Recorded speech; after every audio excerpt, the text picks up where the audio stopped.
That fresh morning. That fresh morning. Vous êtes sur les 104.5 Urban FM, la station urbaine. DJ Flo est toujours en train de mixer dans le studio Traumatix.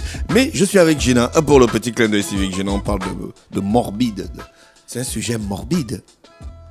On parle de soins Est-ce que c'est funéraires. un sujet morbide? On parle de soins funéraires et en fait les soins funéraires, on les appelle... on appelle le nom pour décrire les soins funéraires, c'est la thanatopraxie. Donc c'est la science qui voilà, c'est ça. La thanatopraxie. La thanatopraxie, on parle de soins funéraires. Je sais que au Gabon, en fait, et surtout dans les pays africains, faut pas parler de mort, de cadavres, de machin. Les gens n'aiment pas, en fait, quand on parle de ça. Mais aujourd'hui, quand même, on va faire une petite exception pour parler de ça parce que ce n'est pas parce qu'on ne parle pas d'un sujet qui n'existe pas. Enfin, je veux dire, on va tous mourir d'une manière ou d'une autre. On va tous aller, on va tous être traités, on va tous bénéficier de soins funéraires avant notre enterrement. Et donc c'est très important aujourd'hui de s'assurer que les services qui proposent, que les entreprises qui proposent des soins funéraires aujourd'hui, les proposent en fait dans de bonnes conditions, parce qu'aujourd'hui si on ne plaide pas pour ceux qui n'ont plus l'occasion de le faire, nous aussi quand on pourra plus parler, on va subir les mêmes conditions. Donc ce matin je vous disais qu'on parlerait de thanatopraxie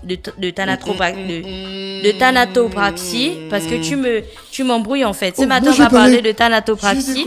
Et on parle de ça parce que la thanatopraxie, comme je disais, c'est aussi appelé l'embaumement ou les soins funéraires. Et en fait, il s'agit de l'opération qui est pratiquée par un spécialiste qui consiste à prolonger la conservation du défunt et à lui rendre des traits apaisés lors de la présentation du corps. Donc lorsque quelqu'un meurt, c'est tout ce qu'on appelle les soins d'embaumement, en fait, les soins de traitement de corps, comme on le dit de manière courante en fait, et ce sont tous ces soins-là qui sont apportés que l'on appelle la thanatopraxie. Alors pourquoi est-ce qu'on doit faire des soins funéraires à un individu après sa mort? Pour deux raisons principales. La première raison, c'est celle qui concerne la conservation du corps du défunt. Parce que dans certains cas, liés par exemple à la corpulence du défunt ou au temps d'attente avant la cérémonie, tu sais, la cérémonie de deuil et tout ça, où tout le monde doit venir voir le corps pour être sûr que c'est vraiment toi qui es mort et ainsi de suite, on a besoin, c'est impératif de traiter le corps pour éviter qu'il ne se détériore. Et puis cela, ça rend aussi ce qui pourrait rendre le travail de deuil du coup difficile si les gens n'ont pas la possibilité en fait de reconnaître leurs proches ou de le voir ou de pouvoir avoir une dernière image de lui et lui dire un dernier au revoir. Donc c'est ça la première raison pour laquelle on traite un corps. Et puis l'autre raison aussi, c'est par exemple la raison qui est liée à l'âge ou à la douleur qui peut accompagner les enfants, les parents et ainsi de suite. Lorsque on n'a pas en fait, quelqu'un est décédé et on n'a pas eu le temps de le voir et puis on n'a pas eu le temps de lui dire un dernier au revoir parce que le corps par exemple était dans un état pas intéressant, ou alors que si on te présente le corps d'une personne qui est morte par exemple dans un accident tragique ou qui a été assassiné et que tu vois toutes les blessures et puis toutes les violences en fait que la personne a subies, ça fait un traumatisme pour les autres personnes qui restent. Donc c'est pour ça que pour apaiser les cœurs en fait et puis trouver le moyen de rendre ça beaucoup plus soft, beaucoup plus que ce soit facile à digérer en fait, d'une certaine manière, on procède au traitement de corps. Donc les procédés, le procédé qui concerne la thanatopraxie, je vais pas le décrire ici. Enfin, vous avez un thanatopracteur qui lui va du coup après avoir identifié le patient, va utiliser plusieurs méthodes. Il y en a avec lesquels on utilise de la glace, donc je pense c'est de la glace carbonique, un truc qui gèle directement le corps au contact, où il y en a où on va d'abord vider le corps de tous les liquides, les liquides que le corps a, donc le sang et ce genre de choses, avant de pouvoir injecter du formol. Et ça, je pense que c'est la tactique, c'est la technique ou le procédé que tout le monde connaît. En fait, c'est ce qui est connu de manière totalement populaire et tout ça.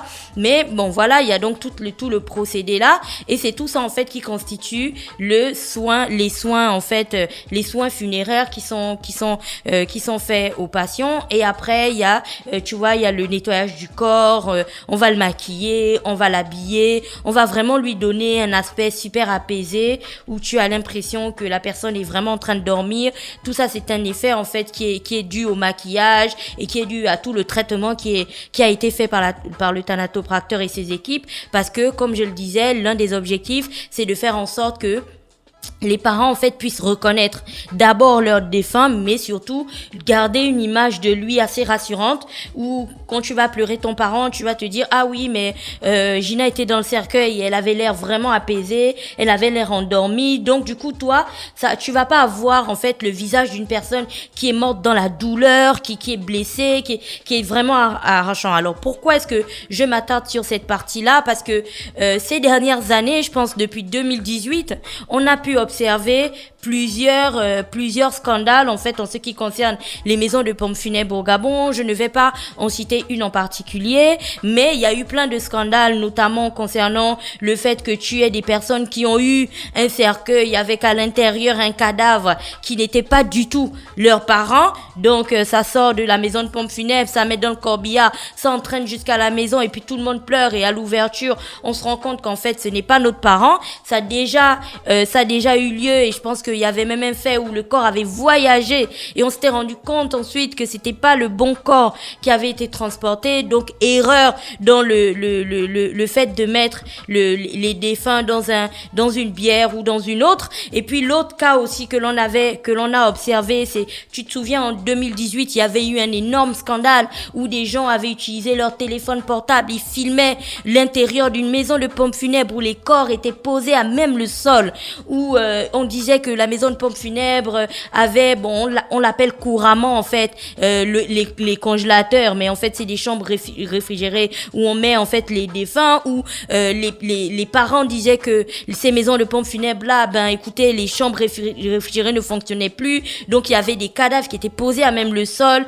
sur à peine des tissus et tout. Et puis il y avait un parent qui, on se souvient de ces vidéos, c'était vraiment choquant, il y avait quelqu'un qui disait qu'il avait son parent qui était mort et il ne le reconnaissait plus, et tout ce qui l'avait aidé pour reconnaître son parent, c'était les vêtements qu'il portait, parce que du coup avec l'effet de la décomposition du corps, les vêtements collaient pratiquement à la peau désormais, on ne pouvait plus lui enlever ses vêtements, donc ils étaient obligés de couvrir le défunt avec des draps blancs et de l'enterrer tel quel, parce que il y avait plus possibilité de faire un traitement de corps. Et puis c'était pareil aussi pour une dame qui disait qu'elle avait récupéré le corps de son père qui était dans un état pas possible du tout, enfin il ne le reconnaissait plus. Et c'est pour ça qu'aujourd'hui donc on a décidé de parler de cette question de soins funéraires, parce que c'est très important de comprendre pourquoi on procède à des soins funéraires. Bien sûr, dans des zones très très reculées du Gabon, dans des villages et tout, lorsque quelqu'un décède,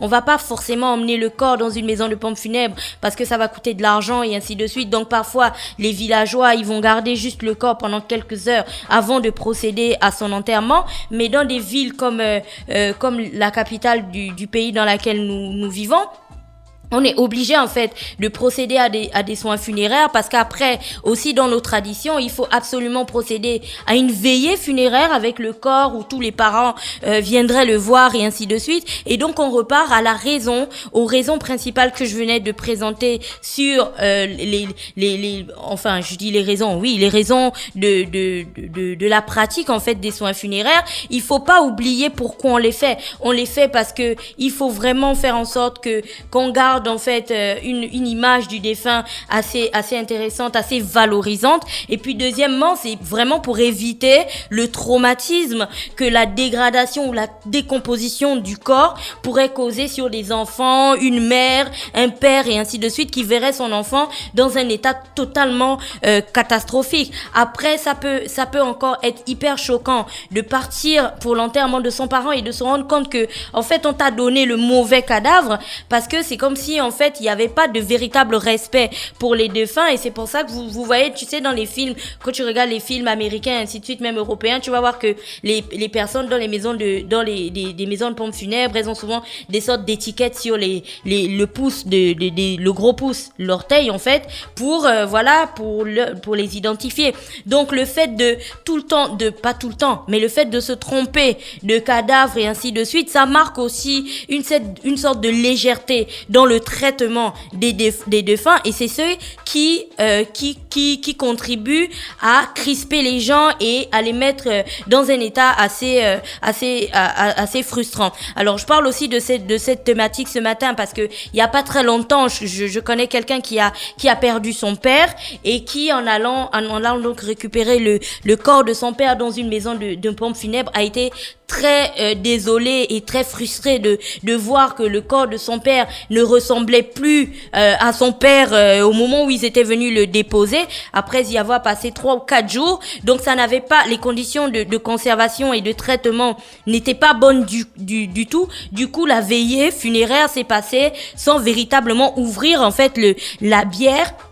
Et c'est toutes ces choses-là qui ne sont pas intéressantes. Alors, si aujourd'hui, il y a encore des maisons de pompes funèbres qui gardent les cadavres ou alors les corps de certains défunts à même le sol, il faut savoir que au-delà du fait que ce soit triste et que c'est une question de dignité aussi et de traitement de la personne, même au-delà, en fait, de sa vie, ça reste quand même une question de santé publique parce que c'est des personnes qui sont décédées. On ne peut pas les garder tous, en fait, dans une pièce où tu vas avoir 4-5 corps posés à même le sol avec toutes les effusions et tout de liquides physiologiques qui vont s'écouler sans véritablement prendre le soin de savoir s'il peut avoir contamination des différentes personnes qui travaillent ci et là. Donc au-delà du fait que visuellement ou que psychologiquement ou sentimentalement ce ne soit pas quelque chose d'assez valorisant, il y a aussi un point très important qui concerne la santé publique qui est hyper importante à prendre en compte.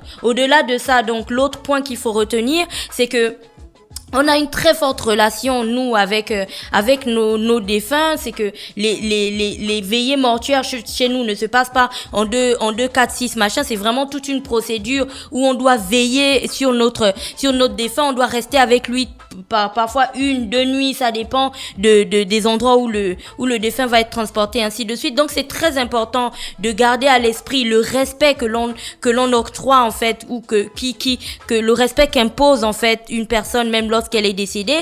Et ce respect-là doit se refléter à la fois dans le traitement de son corps, mais aussi dans la manière de le disposer, que ce soit dans une bière ou dans une autre. Toujours vérifier qu'on a bien posé le bon cadavre au bon endroit. Et puis surtout dans le traitement même des défunts, s'assurer qu'on ne remet pas aux parents en fait un corps en état de décomposition, parce qu'auquel cas les gens, ils n'auront plus du tout envie d'emmener leurs parents dans les maisons de pompes funèbres et on n'aura pas résolu le problème, parce que il ne s'agit pas ici de garder les cadavres avec soi il s'agit véritablement de trouver le moyen de traiter ces défunts, de traiter ses parents une fois qu'ils sont passés de vie à trépas, mais de le faire aussi bien dans le respect de la dignité humaine, mais aussi dans le respect de toutes les conditions d'hygiène et les conditions sanitaires. Voilà. Merci Gina avec nous ce matin sur les 104.5 Urban FM, la station urbaine dans le Da Fresh Morning, le réveil matinal qui vous donne l'énergie, la musique et la bonne humeur. On se retrouve juste derrière. Da Fresh Morning.